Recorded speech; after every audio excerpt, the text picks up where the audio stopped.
चलो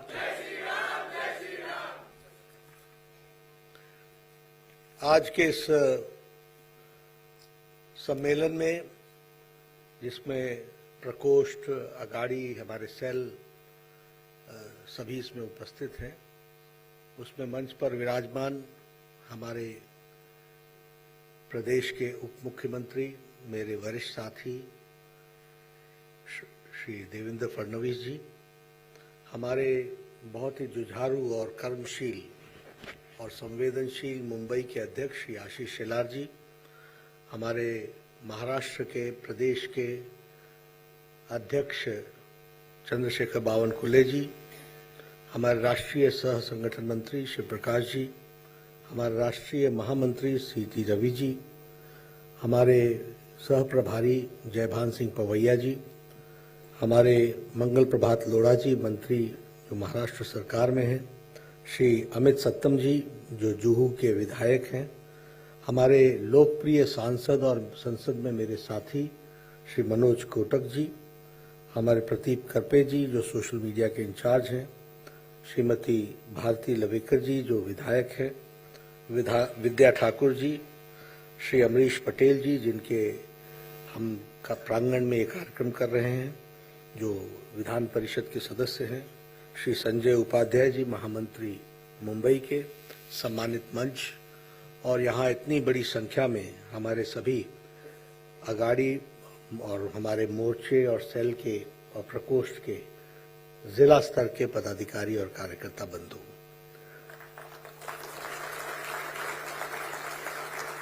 सबसे पहले तो मैं आप सब लोग बड़े शॉर्ट नोटिस पर इतनी बड़ी संख्या में आप आए हैं और आपके नारों से मुझे आपके जोश का अंदाजा हो जाता है।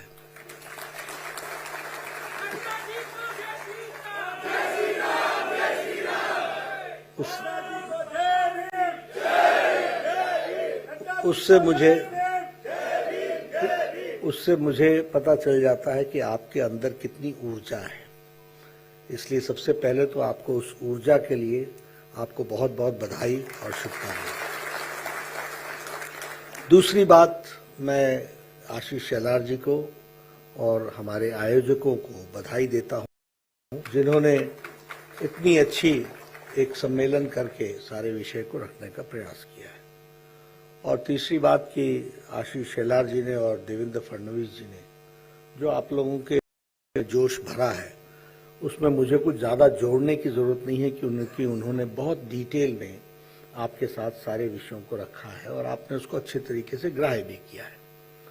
लेकिन मैं आया हूं तो कुछ बातें मुझे करना मेरी जिम्मेवारी भी होती है और आपके साथ शेयर करना भी आवश्यक होता है। मैं जब भी कोई चर्चा करता हूं तो हमेशा इस बात की चिंता करता हूं कि जो हमारे सामने बैठे हुए लोग हैं, उनको उनकी बुलंदियों का एहसास है, नहीं है तो कितना है, और अगर नहीं है तो उनको अपनी बुलंदियों का एहसास जरूर होना चाहिए। मित्रों, हम लोग राजनीतिक क्षेत्र में काम कर रहे हैं। आज राजनीति में हर एक कोई अपने तरीके से अपनी अपनी पार्टी को आगे बढ़ाने का काम करता है, लेकिन मैं हमेशा कहता हूं कि भारतीय जनता पार्टी के कार्यकर्ता के रूप में हमें भारतीय जनता पार्टी के सदस्य के रूप में काम करने का मौका मिल रहा है। ये हम लोग बहुत सौभाग्यशाली समझे जो हमको ये मौका मिला। और फिर मैं कहने के लिए नहीं कह रहा हूं, ऐतिहासिक तथ्य है, क्योंकि ये अकेली पार्टी है जिसकी ग्रोथ साइंटिफिक है। ये अकेली पार्टी है जिसकी ग्रोथ वैचारिक है। ये अकेली पार्टी है जिसकी ग्रोथ के साथ साथ कार्यकर्ता का डेवलपमेंट इनबिल्ट है। आप दुनिया में, देश में सभी पार्टियों की तरफ नजर दौड़ाइए। सबसे पहली बात तो यह है कि हम ऐसे समय में कार्यकर्ता बने हैं जब दुनिया की सबसे बड़ी पार्टी भारतीय जनता पार्टी बन गई। 18 करोड़ की पार्टी है। चाइना की कम्युनिस्ट पार्टी जो है वो 9 करोड़ की है। यानी we are the largest party, सबसे बड़ी पार्टी। और हम ऐसे समय में काम कर रहे हैं जब हमारा नेतृत्व देश के प्रधानमंत्री नरेंद्र मोदी जी कर रहे हैं, और ये ऐतिहासिक पल है। मैं ऐतिहासिक इसलिए कहता हूं क्योंकि करके लोग भारतीय जनता पार्टी पर रिसर्च करेंगे और वो इस पर चर्चा करेंगे कि मोदी एरा में किस तरीके से देश ने छलांग लगा करके विकास को किया। इसलिए उस समय हमको काम करने का मौका मिल रहा है। So we are privileged. हमारे लिए बहुत ही सौभाग्य की बात है कि हम उसके पार्ट एंड पार्सल उसको अपनी आंखों से देख रहे हैं, उसको हम समझ कर पा रहे हैं। दूसरी बात कि हम अमृत काल में पार्टी के साथ जुड़े हैं। काल का लक्ष्य है कि 2047 तक भारत को विकसित भारत बना देना है। इस पर हम काम कर रहे हैं और उस काम के हम सब पार्ट एंड पार्सल हैं। हम सब लोगों में से ज्यादातर लोग 2047 देखने वाले हैं, तो 2047 तक के बदलाव में हम पार्ट एंड पार्सल, तो एक बहुत बड़ी बात है जिसमें हम ये कह सकते हैं कि हां, हमें भी काम करने का अवसर मिला था। अब आप देखिए, भारतीय जनता पार्टी यानी भारतीय जनसंघ 50 के दशक से हम काम कर रहे हैं। 4-4 पीढ़ियां खप गई, पीढ़ी दर पीढ़ी। कभी हमारा प्रधानमंत्री होगा, कभी हमारी देश में सरकार बनेगी। आज हमारी पार्टी की ताकत, हमारे प्रधानमंत्री जी जिस तरीके से देश को आगे बढ़ा रहे हैं, ये हम सबका सौभाग्य है कि उस समय के पार्ट एंड पार्सल और इतिहास के गवाह हम बन रहे हैं। हमें काम करना है। एक बात और, आप सभी पार्टियों की तरफ नजर दौड़ाइए। किसी के पास नेता है तो नीति नहीं है, किसी के पास नीति है तो नेता नहीं है, किसी के पास नेता भी मिल जाए, नीति भी मिल जाए तो नीयत नहीं है। अगर नीयत मिल जाए तो किसी के पास कार्यकर्ता नहीं है, और किसी के पास अगर कार्यकर्ता है तो ताकत नहीं है। ये भारतीय जनता पार्टी अकेली पार्टी है जिसके पास देश में, दुनिया में स्थापित, जिनकी थाती बोलती है, ऐसे हमारे नरेंद्र मोदी जी, वहां से लेकर हमारे वार्ड स्तर तक नेता हमारे हैं। हमारे पास नेता है, नीति है, और सबसे बड़ी बात है कि नीयत है, और कार्यकर्ता है, और ताकत है, और काडर है। ये हमारी विशेषता है। इसलिए मित्रों, ऐसी परिस्थितियों में हम आगे न बढ़े या हम आगे न जाएं तो यह हम लोगों के लिए एक बहुत ही दिक्कत की बात होगी। ये हमारा चैलेंज है। ये हमें कोई कारण नहीं है कि हम कहें कि हमको दिक्कत है। हमें हमेशा और आगे बढ़ते जाना है। दूसरी बात मैं ये भी कहूंगा कि भारतीय जनता पार्टी एक आइडियोलॉजिकल बेस्ड पार्टी है, एक काडर बेस्ड पार्टी है, और एक मास फॉलोइंग वाली पार्टी है। आप देखिए, कांग्रेस पार्टी का आइडियोलॉजिकल डाइल्यूशन हो गया कि नहीं हो गया? कहां से चले थे, कहां पहुंच गए। बाकी जो रीजनल पार्टीज हैं उनका तो आइडियोलॉजिकल ग्रोथ ही नहीं हुआ था, तो डाइल्यूशन क्या, वो तो खड़े ही नहीं हो पाए थे वैचारिक पृष्ठभूमि पर। कोई पॉलिटिकल पार्टी आप उठा के देख लीजिए, सारी पॉलिटिकल पार्टीज परिवार की पार्टियां बन गई हैं। और अगर रीजनल एस्पिरेशंस में भी वो खड़ी हुई, अगर डीएमके ने कभी वहां के लोकल इश्यूज को उठाने का प्रयास किया था, रीजनल एस्पिरेशंस का बात की थी, तो आज वो एक परिवार की पार्टी बन गई है। कांग्रेस से टूट करके वाईएसआर कांग्रेस बनी थी, आज परिवार की पार्टी बन गई। चंद्रशेखर राव की पार्टी तेलंगाना राज्य समिति, जो भारत राज्य समिति बन गई, परिवार की पार्टी बन गई है। ये सब परिवार की। आपके यहां भी उद्धव वाली पार्टी क्या थी? परिवार की पार्टी बन गई। ये आप देखेंगे कि अब उत्तर प्रदेश में हम किससे लड़ रहे हैं? 24 करोड़ का प्रदेश है, एक रीजनल पार्टी से लड़ रहे हैं। कांग्रेस समाप्त हो, और उसमें कोई आइडियोलॉजी नहीं बची। आपने देखा होगा भी, अखिलेश यादव अतीत के लिए खड़े हुए, आइडियोलॉजी कहां चली गई, कहां खड़े हो गए। अपने को आईने में भी देखने में शर्म नहीं आती होगी, क्या स्थिति आकर के खड़ी हुई। बिहार तेजस्वी, लालू, मीसा पार्टी। बंगाल उठाकर देख लो, ममता, भाईपो, भतीजा उनकी पार्टी बन गई है। यानी आप सब जगह नजर दौड़ा करके देखिएगा तो आपको ध्यान में आएगा कि सभी रीजनल पार्टीज धीरे धीरे परिवार की पार्टियां बन गई हैं और वैचारिक दृष्टि से समाप्त हो गई। और भारतीय जनता पार्टी एक ऐसी पार्टी है जिसमें अगर श्यामा प्रसाद मुखर्जी ने बलिदान 1953 में दिया, 53 में दिया, तो हम नारा लगाते रहे श्यामा प्रसाद मुखर्जी का बलिदान में 2 निशान, 2 विधान, 2 प्रधान नहीं चलेंगे। और 2019 के 6 अगस्त को पार्लियामेंट में, राज्यसभा में और लोकसभा में धारा 370 को धाराशाही कर दिया मोदी जी ने। यह अमल किया।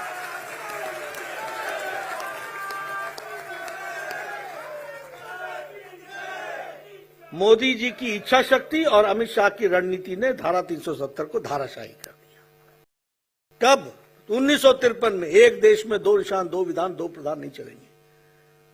लेकिन पीढ़ी निकल गई, हमारा लक्ष्य वही रहा। ये हमारी आइडियोलॉजी है। हम कहते थे रामलला हम आएंगे, मंदिर वहीं बनाएंगे, और हमसे लोग पूछते थे रामलला हम आएंगे, तारीख कब बताएंगे। उनको तारीख भी बता दी, शिलान्यास भी कर दिया, और आगे चल करके उसका उद्घाटन भी होगा, वो दिया।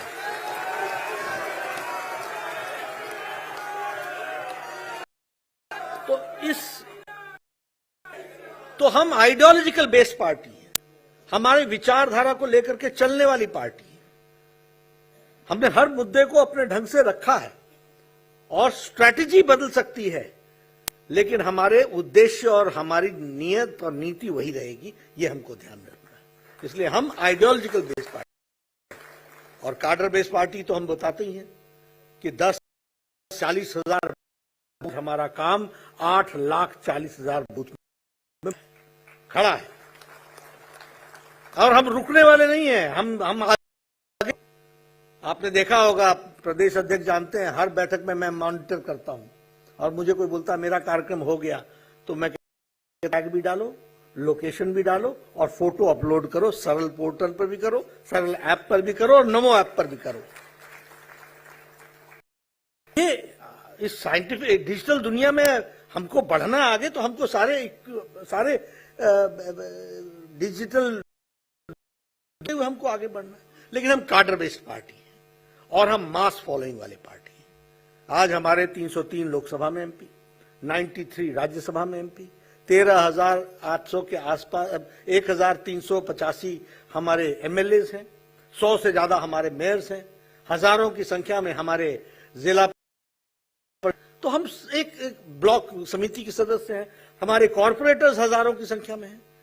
तो ये आज हमारी मास फॉलोइंग वाली पार्टी, 15 जगहों पर हम राज्य कर रहे हैं, एनडीए की सरकारें चल रही हैं।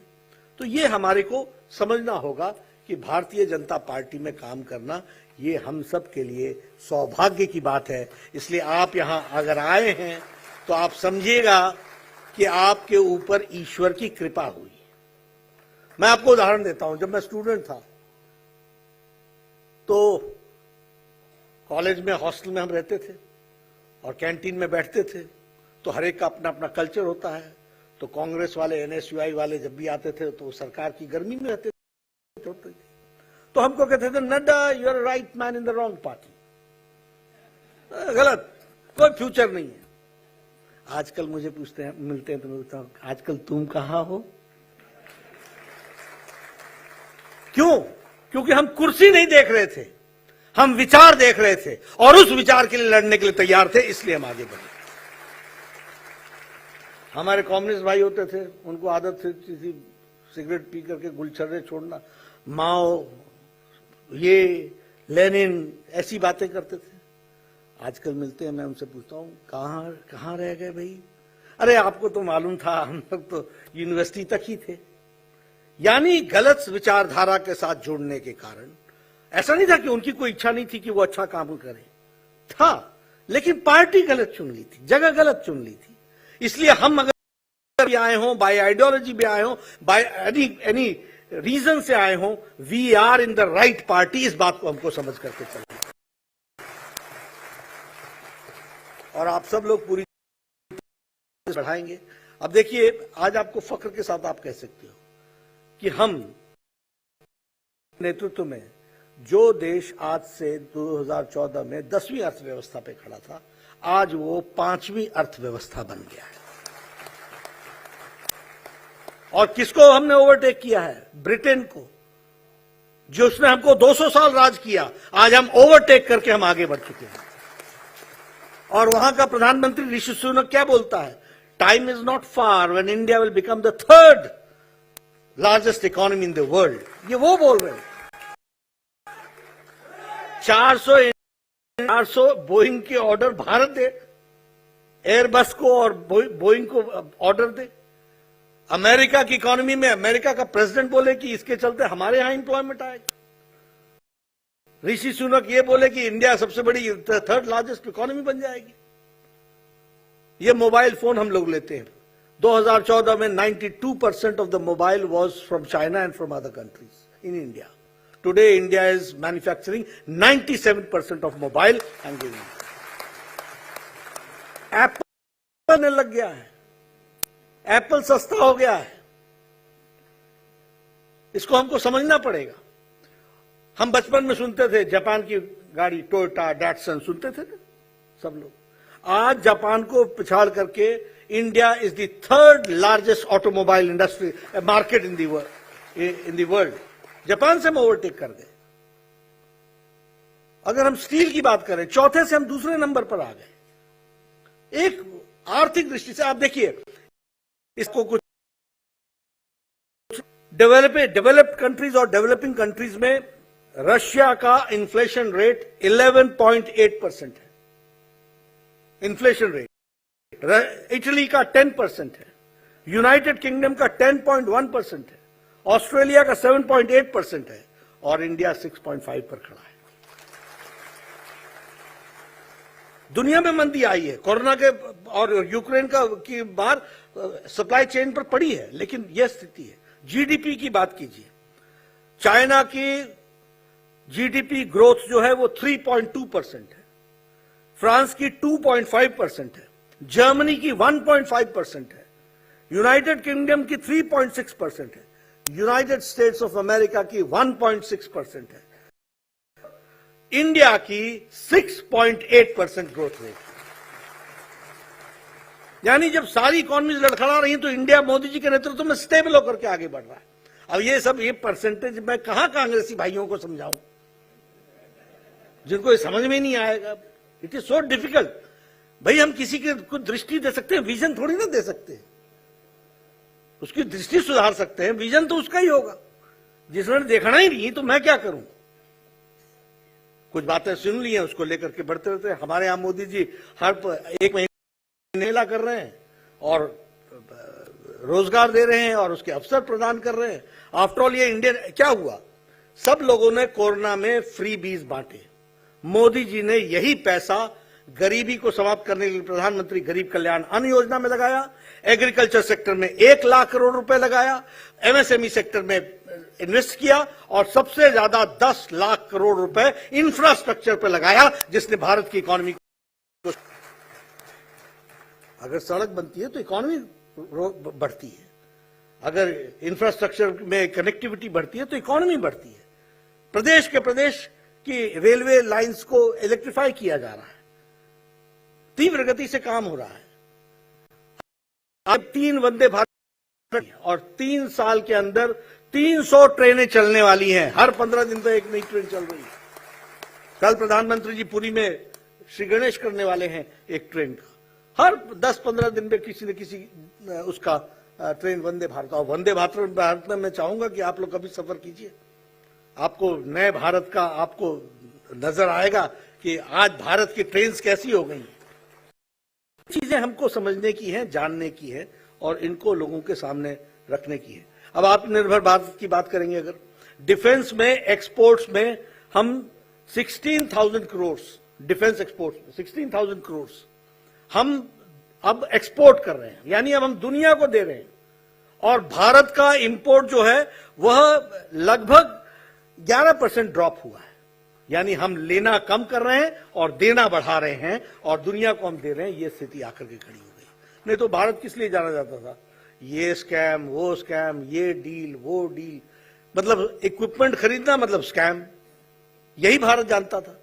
आज हम लोगों ने प्रोक्योरमेंट अपनी बढ़ा दी है और प्रोक्योरमेंट में आत्मनिर्भर भारत में भारत खुद बनाने लगा है। बहुत से ऐसे आइटम्स हैं जिसको तो हम लोगों ने तय ही कर लिया है, मोदी जी के नेतृत्व में उन्होंने तय ही कर लिया है कि ये आइटम भारत में ही बनेंगे और हम भारत वाले अपने लिए भी रखेंगे और दुनिया को भी देंगे। ये स्थिति आकर के खड़ी। कोरोना मैनेजमेंट में मैं आपको बता दूं, देखिए हेल्थ मिनिस्टर रहा हूं, इस देश में ट्यूबरक्लोसिस को नेशनल प्रोग्राम बनने में, इस देश में टेटनस की दवाई को आने में 40 साल लग गए। इस देश में जैपनीज इंसेफ्लाइटिस की दवा को जापान में बन गया था, 100 साल लग गए। 1906 में आया था, 2006 में भारत में पहुंचा, और वो भी जब योगी जी बने एमपी थे तो उनके क्षेत्र में इंसेफ्लाइटिस आया। दवा को पहुंचने में 20 साल लग गए। और इधर कोरोना आया, 9 महीने के अंदर प्रधानमंत्री जी ने एक नहीं 2 वैक्सीन बना कर दिया और इंडिया 100% डबल डोज लेकर के तैयार है। यह भारत की स्थिति बन गई। अमेरिका में भी 76% की वैक्सीनेशन हुई है, यूरोप में 67% की वैक्सीनेशन हुई, जापान में भी इसी प्रकार का है, लेकिन भारत डबल डोज और बूस्टर लगा करके तैयार है। ये और जजमेंट डिसीजंस देखिए आप, प्रधानमंत्री गरीब कल्याण अन्न योजना, एक बात तय हुई कि 100 साल पहले महामारी आई थी और 100 साल में बीमारी से ज्यादा लोग भूखमरी से मर गए थे, इसलिए प्रधानमंत्री जी ने 80 करोड़ की जनता को 2 वक्त की रोटी का इंतजाम किया और 5 किलो गेहूं, 5 किलो चावल, 1 किलो दाल ये देने की व्यवस्था की। इंफ्रास्ट्रक्चर के लिए 10 लाख करोड़ रुपए खर्च किए, एमएसएमई सेक्टर के लिए खर्च किया, एग्रीकल्चर सेक्टर के लिए 1 लाख करोड़ रुपए खर्च किया। इसका इम्पैक्ट आकर के हम सब लोगों को देखने को मिलता है और मैं कई बार इसकी चर्चा भी करता हूं। भारत की धाक और भारत की धूम और भारत की ताकत और आवाज को अगर आपको जानना हो, अफगानिस्तान से कौन देश था जिसने अपने लोगों को वापस लिया? आपने वो तस्वीरें देखी ना कि एयरक्राफ्ट उड़ने जा रहा है और कोई चक्का पकड़ के खड़ा है, देखा है ना आपने? और एक अफगान से भारत के लोग और अफगान के लोगों को भी लेकर के आए, अन्य देशों के भी लोगों को लेकर के आए। यूक्रेन में लड़ाई में बताइए प्रधानमंत्री जी ने पुतिन से बात की कि नहीं की? जेलेंस्की से बात की कि नहीं की? और थोड़े समय के लिए सीज फायर कराया कि नहीं कराया? और 32,000 बच्चों को लेकर के भारत के तिरंगा झंडा, 4 मंत्री कैबिनेट रैंक के मंत्री भेजे गए, बॉर्डर पर तुरंत उनका वीजा लगा और 114 फ्लाइट्स में 32,000 लोगों को लेकर के आए, भारत पहुंचाया। ये बदलता भारत है। अब कांग्रेसियों को क्या बताएंगे कि कैसे बदलता है भारत, जिसने बदलना ही नहीं, जो खुद ही ना बदले तो उनको क्या बताएं। लेकिन मैं तो आपके सामने आंकड़े रख रहा हूं कि कैसा बदलता हुआ भारत है। तो ये सब चीजों को हमको, कोविड डिप्लोमेसी की बात करें, भारत ने 100 देशों को वैक्सीन दी है और 48 देशों को मुफ्त दी है वैक्सीन। यानी भारत लेने वाला भारत नहीं है, भारत अब देने वाला भारत बन गया। ये भी हमको ध्यान में रखना चाहिए। मित्रों, अगर मैं यहां की बात करूं तो मुंबई में 38,800 करोड़ के प्रोजेक्ट जो हैं आपके यहां मुंबई में, वो उन प्रोजेक्ट्स को अप्रूवल मिली है। फाउंडेशन स्टोन जिसका रखा गया है, मैं ठीक बोल रहा हूं देवेंद्र जी? 38,800 करोड़ का, और मुंबई में, और 225 प्रोजेक्ट्स ऐसे हैं जिसमें 2 लाख करोड़ रुपए का अप्रूवल मिला है, भारत सरकार ने दिया है। अभी चर्चा हो रही थी, आपके यहां सारे मॉडर्न फैसिलिटीज के साथ कॉन्क्रीटाइजेशन हो रही है, शायद 160 किलोमीटर की हो रही है, और 6,000 करोड़ रुपए आप खर्च कर रहे हैं, और सदा के लिए आप डांबर की राजनीति समाप्त कर रहे हैं। तो इनोवेटिव भी हैं, कमिटेड भी है, इसलिए बोल रहे हैं नीयत भी है और नीति भी है। हमारी नीयत साफ है, इसलिए नीति है, इसलिए सीमेंटेड हो रहा है, इसलिए उसी में डक्ट बनेंगे, उसी में सारी चीजों को बना करके मोस्ट मॉडर्न रोड्स को बनाने का प्रयास कर रहे हैं, ताकि बंबई की जनता को इन सब चीजों से निजात मिल सके। तो ये सारी बातें हैं। उसी तरीके से मेट्रो रेल में लाइन में 2A और 7 का उसको भी डेडिकेट कर दिया गया है। छत्रपति शिवाजी टर्मिनस का जो रेलवे का है वो 1800 करोड़ रुपए खर्च करके उसको रीडेवलप किया जा रहा है। आप देखिए किस प्रकार का, आप लोग कहते थे चाइना में ऐसा स्टेशन है, आप कहते थे वहां स्टेशन है, अब आप कहेंगे हमारे मुंबई में ऐसा स्टेशन। एक नए कॉन्सेप्ट के साथ बढ़ने का प्रयास किया गया है। तो इसलिए चाहे मुंबई हो, चाहे महाराष्ट्र हो, चाहे कोई और, उसके लिए हर एक दृष्टि से अब नागपुर मेट्रो का फेज 1 जो है उसके लिए 8,650 करोड़ रुपीस दिया गया है। यहां से लेकर नागपुर तक की रोड 700 के लिए 55। इसलिए जब इंफ्रास्ट्रक्चर पर खर्च हो रहा है तो इंफ्रास्ट्रक्चर पे खर्च होने से डेवलपमेंट कितनी फास्ट होती है। और ये सिर्फ सड़क नहीं होगी, इस सड़क के दाएं बाएं की जमीन की कीमत भी अलग होगी। सिर्फ सड़क ही नहीं होगी, इकोनॉमिक का बहुत बड़ा कारण बनेगा, जिसको हमको समझना चाहिए। तो ये सारी डेवलपमेंट्स को हम सब लोग आगे बढ़ाने। और प्रधानमंत्री जी ने पॉलिटिकल कल्चर भी चेंज कर दिया। अभी आशीष शेलार जी बात कर रहे थे, देवेंद्र जी बात कर, दोनों ने विकास की बात की और दोनों ने बताया अपना रिपोर्ट कार्ड कि हमने क्या किया, क्या करेंगे और क्या कर रहे हैं। आपने कभी कांग्रेस के स्टेट में कभी ऐसे इस तरीके का भाषण सुना है जहां वो आके बोलते हो कि मैंने ये किया?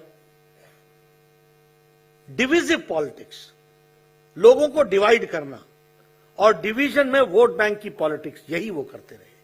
और भारतीय जनता पार्टी ने मोदी जी के नेतृत्व में पॉलिटिकल कल्चर को बदला है और आज जो कल्चर हुआ है वो डेवलप।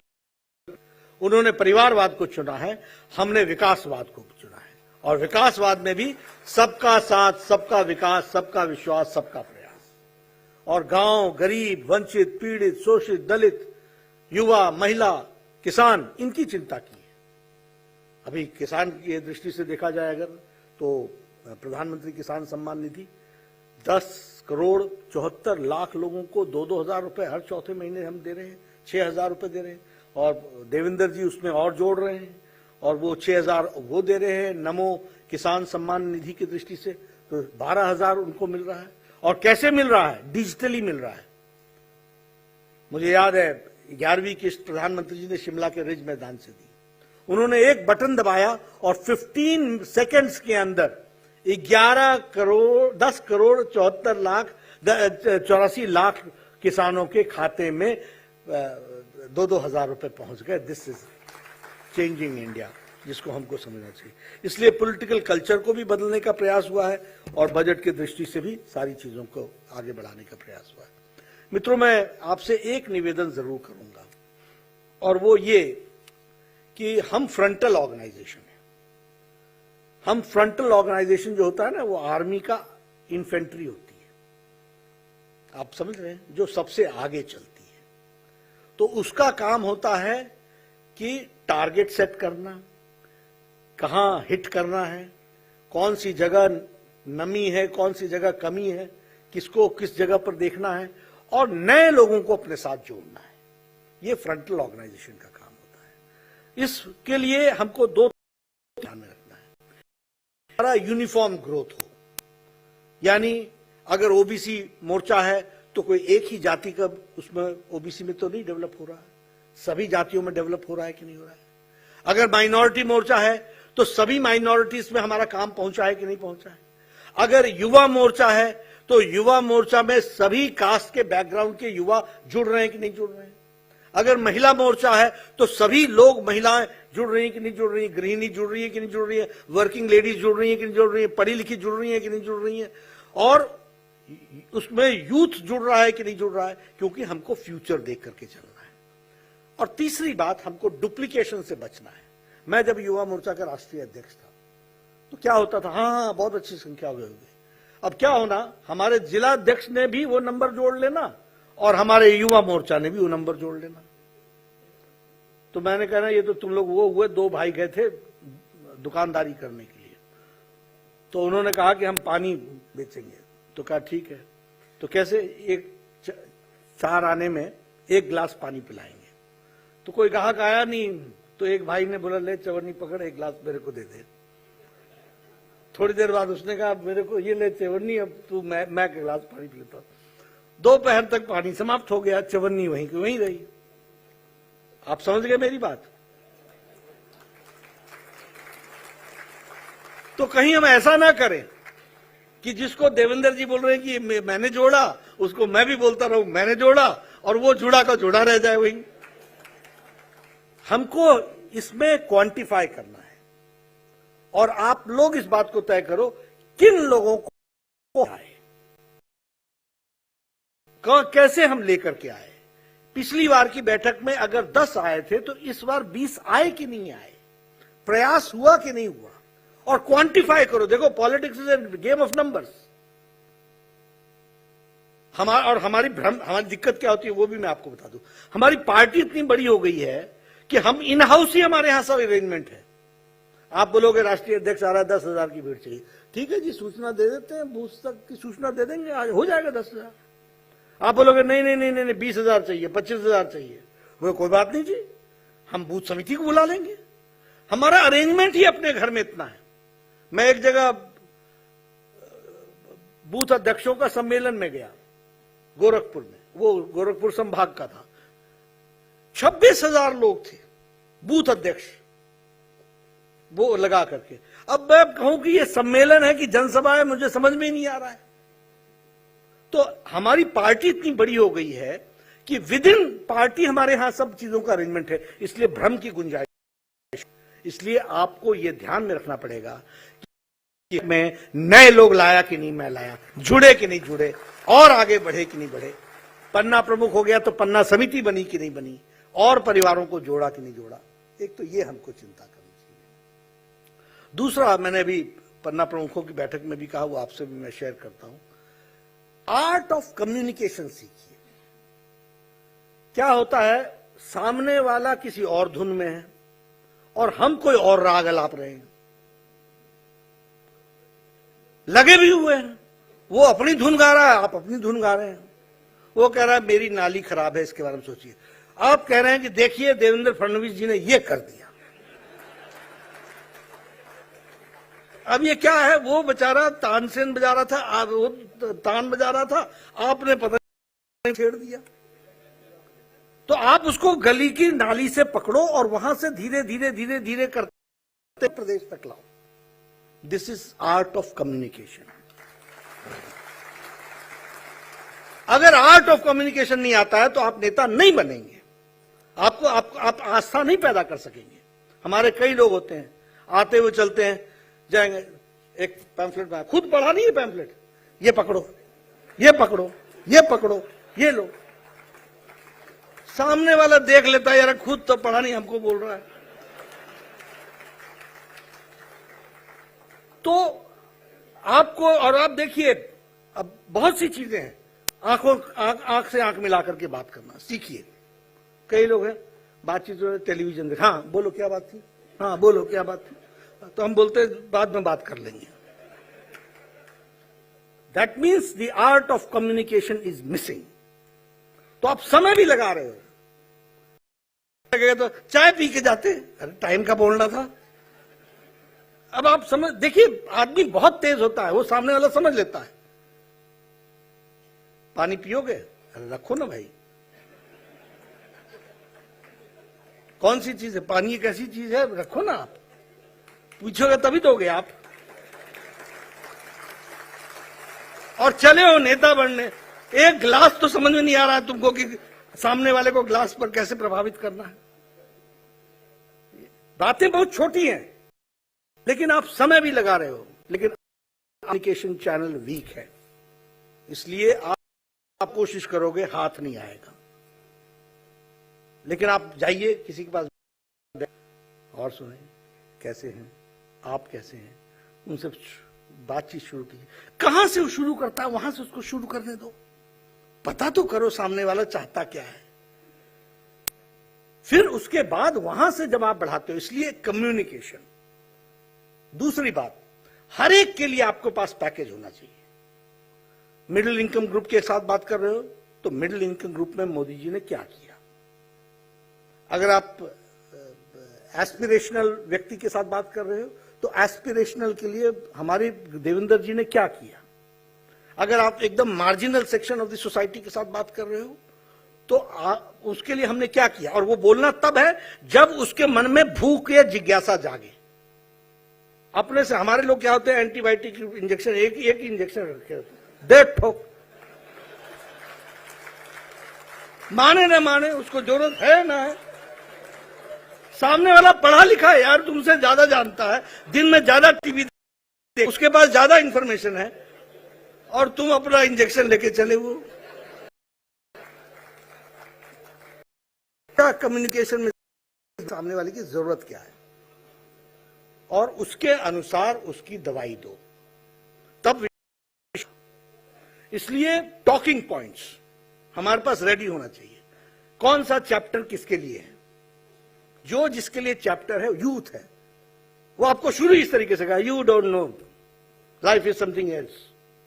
अब yes but what do you feel, आप उसी से पूछिए, फिर वो शुरू करेगा, फिर उसके 10 इरादे निकलेंगे, फिर आप कहिए कि दीज आर द क्वेश्चंस, इस पर तुम्हारा क्या कहना है। तब धीरे धीरे आप उसके साथ कम्युनिकेट कर पाएंगे। लेकिन हमको इतनी पेशेंस रखनी पड़ेगी। इसलिए मैं आप सब लोगों के, आप हमारे आगाड़ी हैं, आप हमारे फ्रंटल ऑर्गेनाइजेशन हैं, आप लोगों के बीच में जा रहे हैं, तो हम देखिए, आप सिर्फ इंडिविजुअल नहीं हैं, आप चलते फिरते भारतीय जनता पार्टी के दूत हैं। आप चलते फिरते भारतीय जनता पार्टी के सिपाही हैं। इसलिए आप जितना सुशोभित रहेंगे उतना ही भारतीय जनता पार्टी सुशोभित। इसलिए आपको अपनी कंडक्ट को और अच्छा इंप्रूव करना पड़ेगा और उसको समझना पड़ेगा, उसकी बारीकियों को समझना पड़ेगा। तो मैंने आपसे कुछ मजाक में ये बात बताने की कोशिश की है, क्योंकि मैं देखता रहता हूं, मिलता रहता हूं, जमीन पर जाता रहता हूं। मैंने अभी पिछली बैठक में सुनाया, कई लोग, देखिए लाइन पकड़ा कीजिए, नड्डा जी आप आए, बहुत अच्छा लगा, आप तो आते रहते हैं, आपके साथ ये जो 4 मूर्तियां आई हैं ना, ये भी बहुत अच्छा लगा। इसका मतलब समझे कि ये मेरे साथ ही आते हैं और मेरे साथ ही चले जाते हैं, बाकी पीछे होते नहीं। अब ये आपको समझना पड़ेगा कि उसने बहुत चालाकी से आपको कम्युनिकेट कर दिया है। कई बार हम लोग जाते हैं, बोलते हैं तुमने पहचाना नहीं, बोलता हाँ पहचानते हैं। इसका अर्थ समझो कि जानते तो हम खूब हैं आपको, मिलते आप कभी कभी हैं। तो ये सब छोटी छोटी बारीकियां हैं। हमसे कोई आके बोलता आपका प्रोग्राम क्या है, तो हम बोलते हैं संडे को यहाँ है, मंडे को यहाँ है, ट्यूसडे को यहाँ, फिर वेडनेसडे को यहाँ। आप समझे ही नहीं, वो आपसे समय मांग रहा है कि मैं कब मिल सकता हूं। तो आप समझो, अच्छा मेरा प्रोग्राम तो चलता रहेगा, तुमको क्या जरूरत है। नहीं, आपसे 5 मिनट बातचीत करनी थी। अच्छा आज करोगे या कल करोगे, फुर्सत से करेंगे, ठीक है कल आ जाओ 15 मिनट के लिए। This is communication. नहीं तो उसका आपने संडे से लेकर के अगले संडे तक का प्रोग्राम बता दिया, उसकी मर्ज समझी नहीं। तो मैं इसलिए बार बार लोगों से कहता हूं कि आप इसके लिए शार्प तरीके से चीजों को अंडरस्टैंड कीजिए। और हम बदलने के इक्विपमेंट हैं, हम बदलाव के कार्य करने वाले माध्यम हैं। उस माध्यम को समझना पड़ेगा। इसलिए पेशेंस के साथ उसके साथ डील करना, उसको जानना, उसकी बारीकियों को समझना, ये जरूरी रहेगा। तो इसलिए मैं आपसे निवेदन करूंगा कि आप सिर्फ कार्यकर्ता ही नहीं है। हमसे कई लोग मिलते हैं, कहते हैं नड्डा जी मैं 25 साल से काम कर रहा हूं। मैं बोलता हूं अच्छा 4 कार्यकर्ता बता जो तुमने जोड़े हों। अकेला ही आया ही रहा।